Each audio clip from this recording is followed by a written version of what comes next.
tingnan niyo mabuti, tingnan niyo mabuti. Bantay kayo kasi may nang i-snipe doon kay ano. May nang i-snipe sa location ni ano. Balayo, sa balayo, sa balay. Ni Bravo. Oh. Dong! Dong, sa bahay!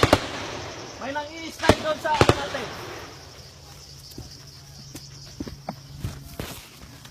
Yung bahay, birahin nyo! Yung bahay. Birahin mo. 1 round. 400 meters. Oh, spot! Spot! 400 meters doon sa bahay.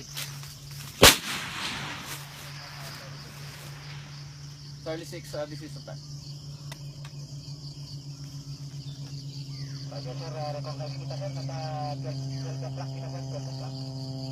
Roger, ako yung...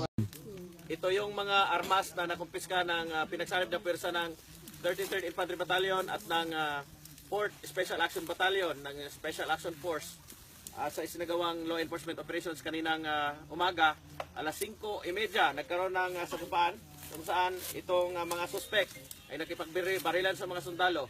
Bunsod ito sa sumbong ng mga sibilyan tungkol sa presensya ng mga BIFF na nagbibigay ng 100,000 pesos para makapag-recruit ng mga bagong miyembro. Ang nakapagtaka dito kung bakit napakalaki ng kanilang pera, sino nagpondo sa kanila at bakit kailangan nilang magtayo ng grupo dito mismo sa Dato Paglas, Maguindanao. Itong mga suspect ay dadalhin namin sa PNP upang sila ay makasuhan, ma-inquest at ito ay naaayon sa proseso. Ang operasyon na ginawa ng militar ay ipinagpaalam ito sa ADJAG bilang pagrespeto sa peace process.